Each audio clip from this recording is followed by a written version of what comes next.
Welcome to Bradford-on-Avon, a historic cloth-making town located on the southernmost tip of England's gorgeous Cotswolds.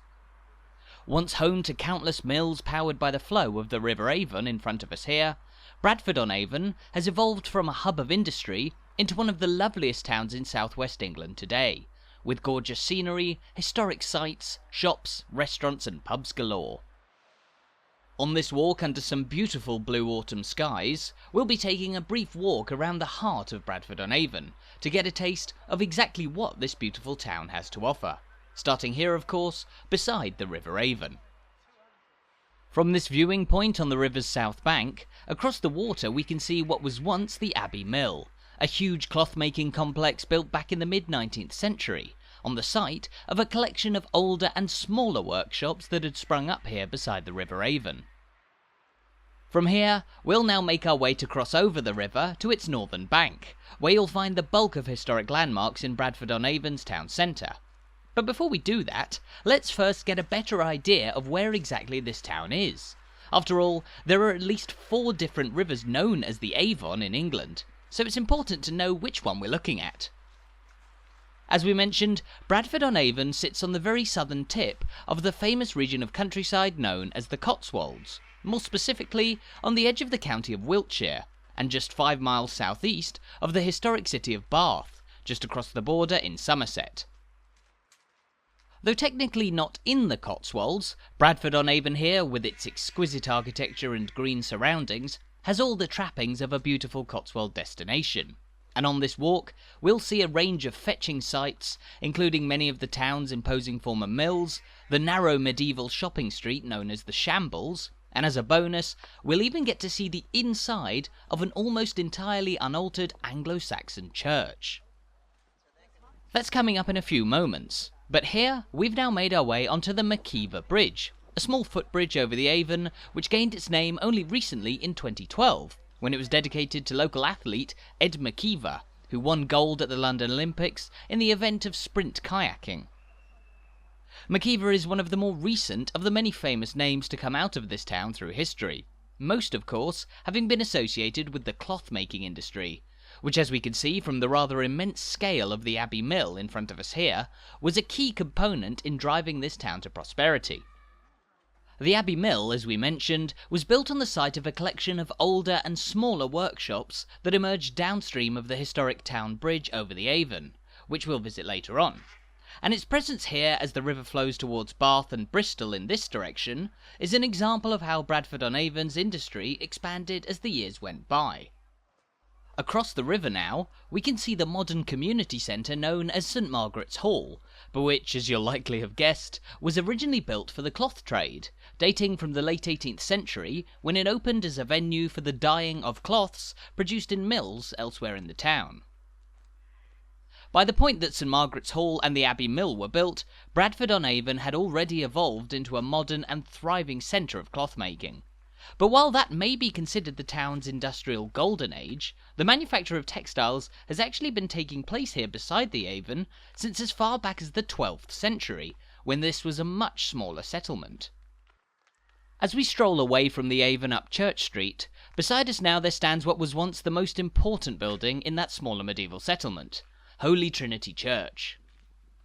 A striking church whose size is emblematic of its historic significance, the building as we see it today is a mishmash of different eras, made up of stonework from between the 12th and 19th centuries, although the church's history goes back a little further, as it's thought to have been founded as many as 1300 years ago in the 8th century during the Saxon period.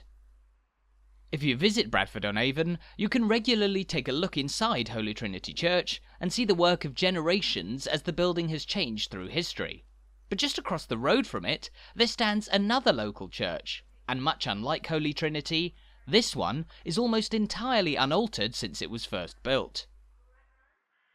This is St Laurence's Church, which is thought to have been built around the turn of the 2nd millennium, possibly in the year 1001. Which would make it an incredible 1021 years old, and a vitally important reminder of the places where people worshipped at the time. And amazingly, we can even venture inside the church and step back over 1,000 years in history. A far cry from the imposing, almost palatial churches more commonplace across the country today, St Laurence's here is a snug, stone structure with room for just a handful of worshippers, standing as one of the most complete examples of its kind in England today. The nave here is thought to have originally been used by nuns in the early 11th century, while today in the 21st century, people continue to worship here, many being locals of the congregation from Holy Trinity next door, and others visitors who either stumble across it or make a dedicated pilgrimage to this notably tiny church. And through a small stone doorway, we find an extension of the nave that's home to a small font that you can see on the left, the place where holy water was held and used for baptisms. The interior of St Laurence's Church is an exceptional reminder of the lengthy history of religious worship in England. But how on earth did it manage to stay almost perfectly intact through time? Well, paradoxically, it was only because this church was almost forgotten about that it survived for so long. After it was used as a place of worship for medieval nuns, St Laurence's sometime later fell out of use. By the 18th century, it had been converted into an ossuary, a storage house for the bones of the dead, and in the 19th century it was used as a local boys' free school, with most unaware of its original use until repair work in 1856 uncovered the carvings of angels on the interior walls, revealing the origins of a building that stands as a striking contrast to Holy Trinity Church here across the road. So Bradford-on-Avon's Church Street is a surprising treasure trove of religious and social history, tucked away on the edge of what is otherwise the bustling heart of this former industrial town, which we'll now make our way towards. Once again, in front of us here we can see the immense Abbey Mill looming large above the streets of Bradford-on-Avon, the cloth-making complex having been an important arm in the town's industrial sphere in the 19th century. Throughout that century, the Abbey Mill was used by a succession of textile companies until 1902, after which point the mill was sold, used for a brief period by a rug-making company, and during the First World War, serving as a billet or a temporary lodging for Australian soldiers stationed in England. In the 1920s, the Abbey Mill was taken over by a rubber company, which produced rubber products until 1956, and that marked the last industrial use of the building, as Bradford-on-Avon's manufacturing sphere began to decline. In the second half of the 20th century, the building became home to the offices of a local architecture firm, and then in 1997, the historic mill was converted into retirement housing, a purpose which it retains to this day. Now just across the road from the Abbey Mill, we find another fetching historic landmark, this building in front of us here, known as the Dutch Barton, a name which pays tribute to a number of Flemish weavers who arrived in this area of England in the mid-17th century, and who brought with them exotic and innovative weaving techniques that helped to breathe new life into the local wool trade. When they first arrived in Bradford-on-Avon, it was this part of the town that those Flemish weavers came to call home, and they had a major impact on the development of local manufacturing as the Industrial Revolution hoved into view. You'll find many industrial-era buildings around Bradford-on-Avon, but as we've already seen, there are many older landmarks to be found in the town, including this, the old church house, built around the year 1500 by a wealthy local clothier by the name of Thomas Horton, who used the building as a school and ale storehouse. Later on in history, the building was converted into tenements, much like a block of flats, before later going into use as a 19th century grammar school, and nowadays being used as a Masonic hall. Alongside the two fascinating churches that we've already visited, the old church house here is one of the oldest buildings to be found in Bradford-on-Avon's fetching town centre, which despite being a place full of beautifully preserved history, is still a lively and active modern-day town. In fact, while Bradford-on-Avon is hugely popular among visitors for its history and scenery, this town of around 10,000 people also offers many more things to do, most notably having a number of weekly markets that are found alongside the wide array of shops on the town's streets.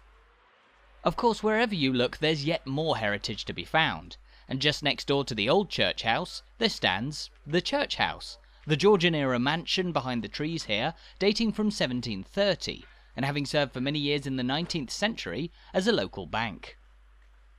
That was of course a period which saw flourishing prosperity in Bradford-on-Avon on the back of its cloth-making industry, as the scale of textile manufacture grew and grew, prompting the construction of large, modern mills alongside the River Avon. Of course, as new mills brought wealth and an influx of people seeking work into the town, yet more facilities were needed for the Bradford of the modern day. And just across Church Street here, we can see one of the most impressive landmarks built in that period, the Old Town Hall. Dating from 1855, the Old Town Hall was built on the site of a 17th century inn known as the Market Tavern, and despite the loss of a beloved town centre pub, the town hall served an important purpose for the growing town. The Old Town Hall, which stood a few yards away at the other end of the Shambles, was derelict by the early 19th century, and so was demolished, replaced by this much larger structure, which could house meeting rooms, a courthouse, and a police station. But despite its grand mission statement, this building didn't last long as the town hall, closing down in 1911 and later being used as a cinema, a bank, and finally a Catholic church, which still occupies the building today. Overlooking the busy Market Street as it winds its way up the side of the Avon Valley, the modern-day Church of St Thomas More is an impressive landmark as you pass through the heart of town. But once upon a time, this busy part of Bradford was an important stopping point for people travelling across the countryside of southwest England. The olive-coloured building across the road here is the Old Bank House, today a residential property, but which was once upon a time a pub known as the Red Lion Inn, which is thought to date all the way back to the 15th century. Many locals and people travelling through Bradford would have found time to stop off at the Red Lion, but while you can't get a pint in there anymore, its neighbour has got you covered. The black and white Swan Hotel is the oldest pub that you'll find in Bradford-on-Avon today, and as you might be able to spot on the building's facade, it has a history dating back to the year 1500, since which point it's existed on the same spot in town. On the side of the building here, meanwhile, we can just about see the faded remains of an elegant old painted advert for the hotel, which reads, "The Swan Hotel, family and commercial, good accommodation for cyclists and motorists," signalling the popularity of the Swan as a stopping place for people travelling across the southern tip of the Cotswolds, most often between Bath and the Wiltshire county town of Trowbridge. From the busy Market Street, however, we now turn our attention to a much quieter, but no less important local street, the Shambles. Once upon a time known as the High Street, the Shambles, much like the world-famous street of the same name up in York, takes its name from the presence of Bradford-on-Avon's bustling meat market, Shambles being an old word for the place where animals were slaughtered and sold. No slaughtering takes place today, but alongside the shops of the modern Shambles, there also stands Bradford-on-Avon's post office, which by virtue of having been expanded in the year 1936, bears an unusual feature in the form of the royal monogram of King Edward VIII, the shortest reigning monarch in the history of the United Kingdom, and whose symbol, that we can see above, is therefore rarely seen around the country. That little tidbit is just one intriguing feature of this little more than 150-foot long lane, which is now best known for its many boutique shops, although there still exists a butcher's on the street here, a continuation of what the lane was best known for centuries ago. Nowadays, the tall buildings either side of us give the Shambles an almost tunnel-like feel, but historically, the area to the left of us is actually thought to have been a wide-open public space, most likely Bradford-on-Avon's Market Square, where temporary market stalls were eventually replaced over the years by permanent shops. As such, there's no large public meeting place on the northern side of the river here in Bradford, but the significance of this part of the town is evident by what used to exist here. And here, where the Shambles comes to an end, is where the original town hall stood, before its demolition in the 1820s and replacement by what is now the Catholic Church. The Old Town Hall was a busy point in the town, with markets held on its ground floor, the local stocks, pillory and whipping post situated here, as a place where local ne'er-do-wells were punished, and the town's High Cross, marking the place where markets were held, situated just roughly where the road runs now. That road is Silver Street, which runs up the steep banks of the Avon Valley, and which we're going to follow out of the commercial heart of Bradford into what evolved into one of the town's most exclusive districts. Nowadays, Silver Street is home to the bulk of independent shops to be found in Bradford-on-Avon, with everything from local supermarkets to bridal shops, bric-a-bracs, and even a local hardware stall, Brown's, which has been in business since 1856. All of this makes a stroll up the hill along Silver Street a lovely thing to do if you're visiting town. But as with everywhere else in Bradford-on-Avon, there's some intriguing history to be found along this street too. It's not exactly certain where the name Silver Street comes from, possibly from the presence of silversmiths who worked along the street, or perhaps simply because of the wealth of many of the people who lived in the houses that line the street. We'll see an example of just that when we reach the top of Silver Street in a couple of moments, but the buildings that we're passing by on this part of the street were more commonly used as either shops or storehouses, many belonging to merchant companies, and one even serving as an armoury for a local volunteer military force.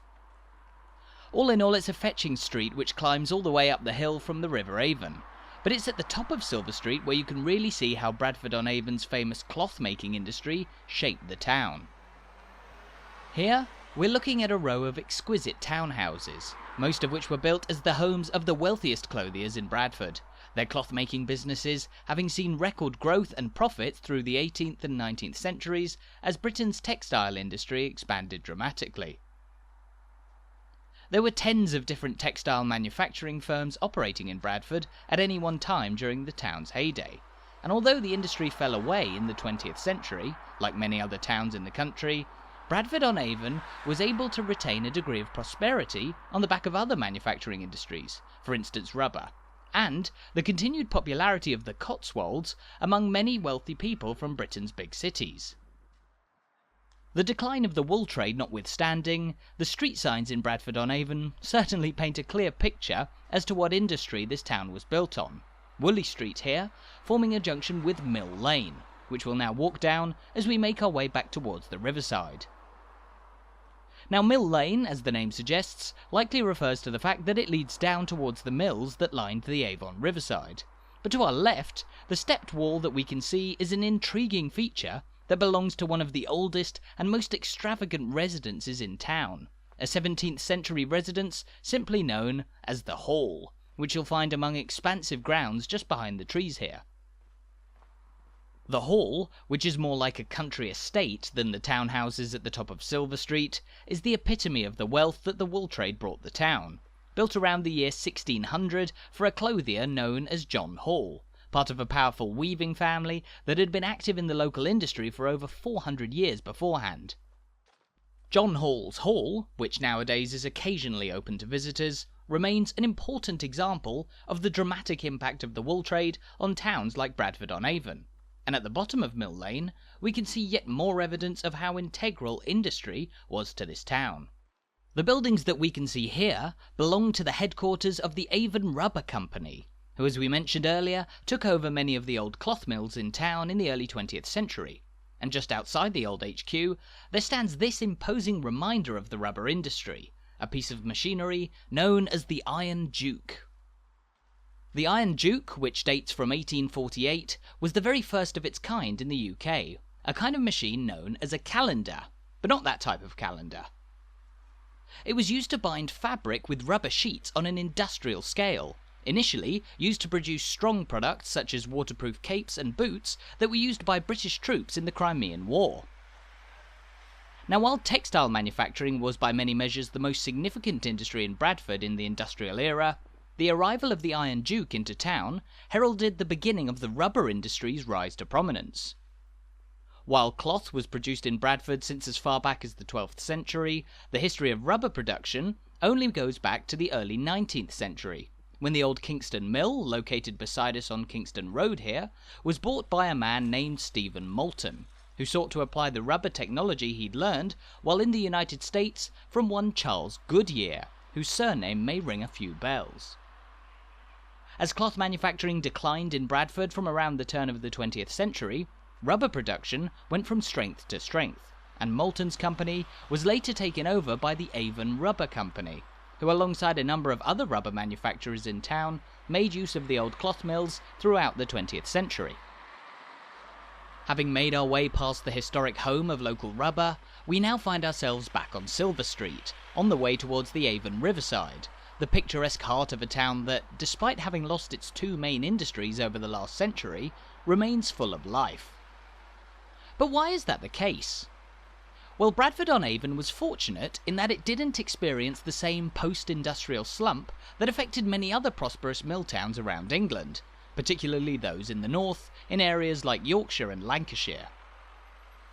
The presence of rubber manufacturing after the decline of cloth was a key player in this, providing continued employment for locals. But Bradford-on-Avon could also count on its proximity to the Cotswolds for success in recent years, the picturesque surrounding scenery serving as an attractive escape for wealthier members of the nation's big cities. That's a trend that continues to this day, with many Londoners, as well as people from the likes of Bristol, Birmingham and Cardiff, continuing to holiday in or even relocate to the Cotswolds, bringing a real affluence to the region despite its lack of historic industry. And here, we find ourselves in an area of town known as Lamb Yard, formerly part of the Kingston Mills complex that's today been converted into a large residential complex, where you'll also find a number of rather lovely shops, restaurants and cafes. Of course, in the 21st century, Bradford-on-Avon is far from the only mill town that's emerged as an affluent and much desired place to live. While Bradford-on-Avon regularly stars on annual lists of the best places to live in the country, its status is mirrored by a number of former mill towns up in Yorkshire, most notably the town of Hebden Bridge, which is coincidentally located just 10 miles away from the other Bradford, that being the big Yorkshire city.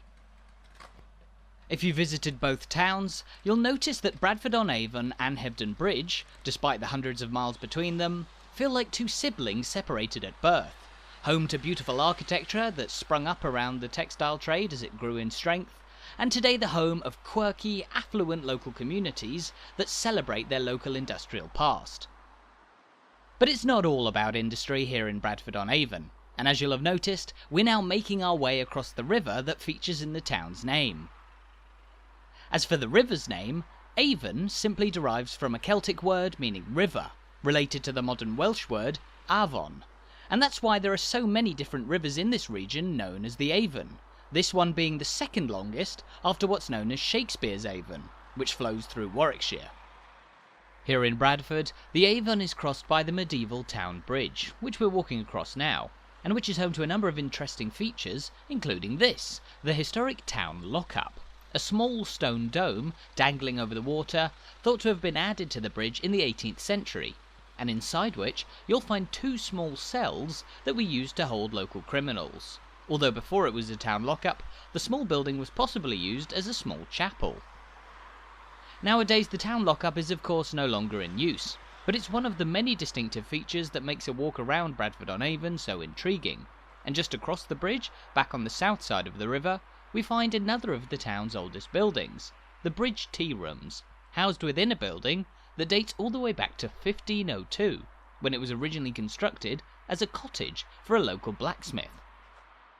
Centuries after falling into decay, it was converted into a delightful tea room in 1989, and the old cottage now really stands out here on Bridge Street, neighboured by a row of relatively more modern houses, built in a number of different eras with a riverside view.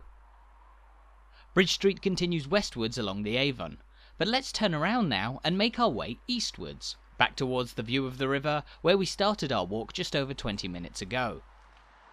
Now the north side of the river, home to the town's churches, the old mills, the Shambles and most of its shops and pubs, is certainly where much of the action is. But if you're in town, it's absolutely worth taking a walk over the Avon to its south bank here, where you'll find yet more places to eat and drink, the town's rather pretty railway station, and yet more beautiful old buildings, including this row of 17th century cottages that now play host to a popular local restaurant.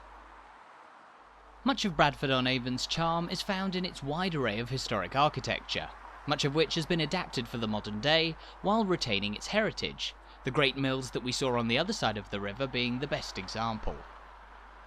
The history of Bradford's industry, and mills in particular, remains very much a point of pride in the town, and so that's why, just off the main road here, you'll find a small but eye-catching sculpture that goes by the name of Millie.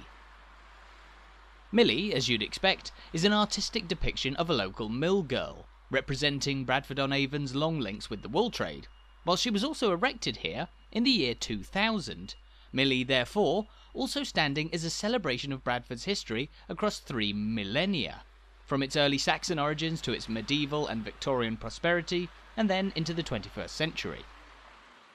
And as we've already seen, Bradford-on-Avon is a town that certainly still has a lot going for it in this third millennium. But as we wait to cross the busy road here, we can look across the traffic towards another imposing local landmark, Westbury House, an old mansion built in the early 18th century, which belonged to another of the town's wealthy clothiers. Much like the Hall, Westbury House has been preserved for posterity, and it's also often open to visit. But even when it's not, the mansion's former gardens are, this lovely open green space having been opened to the public back in 1911, when the building was converted to be the home of the local council. Beside what was once a busy industrial hub, the former gardens of Westbury House today provide a beautiful setting to take in the local scenery, with the hills of the Avon Valley and the calmly flowing River Avon making for a picture postcard backdrop. As I'm sure you'll agree, Bradford-on-Avon as a whole is an absolutely gorgeous town. Its wide range of architecture, from early medieval to brand new, giving it real character as you stroll through its streets, while its compact, busy profile means that it always feels like a lively place too. Having made our way past a number of the main sites on both sides of the river now though, we're now back at the Riverside where we started our walk. And with the historic mills that brought so much to this town still looking splendid, this is where we'll be finishing our tour for today. Thank you so much for watching. I really hope you enjoyed exploring Bradford-on-Avon, and I'll leave you with a look back to Bradford of old from this very spot.